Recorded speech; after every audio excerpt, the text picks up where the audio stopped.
नमस्कार. शासन जी आर या यूट्यूब चॅनलचं खूप खूप स्वागत आहे. तर आताची घडीची सर्वात मोठी ब्रेकिंग न्यूज म्हणजे सरकारी कर्मचारी 18 महिने मागे थकबाकीबाबत आताच्या क्षणाची सर्वात महत्त्वाची बातमी. त्या संदर्भात या व्हिडिओच्या माध्यमातून पुन्हा अपडेट सविस्तरपणे पाहणार त्याला सुरू करूया. तर गेल्या काही दिवसापासून 18 महिन्याच्या डी बाबत मोठ्या प्रमाणात चर्चा सुरू आहे. कधी नववर्षाच्या निमित्ताने तर कधी बजेटच्या काळात 18 महिन्याच्या डी बाबत बातम्या येत होत्या. पण सूत्रांनी दावा केला आहे की सध्या सरकारने बाबत कोणताही निर्णय घेतलेला नाही. सरकार आपल्या पूर्वीच्या निर्णयावर ठाम आहे. सांगितले जात आहे की फेब्रुवारी 2025च्या बजेट सत्रादरम्यानच काही स्पष्ट होईल.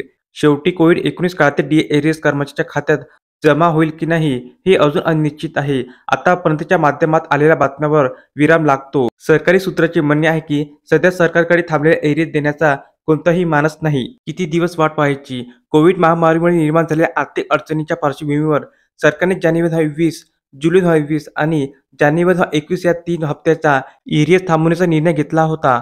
त्यामुळे सध्या सरकारकडे या एरियसला परत सुरू करण्याच्या कोणत्याही योजना नाही.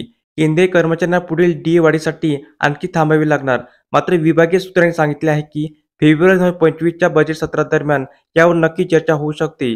यापूर्वी कॅबिनेट बैठकीत या विषयावर सकारात्मक चर्चा झाल्याचे समजते.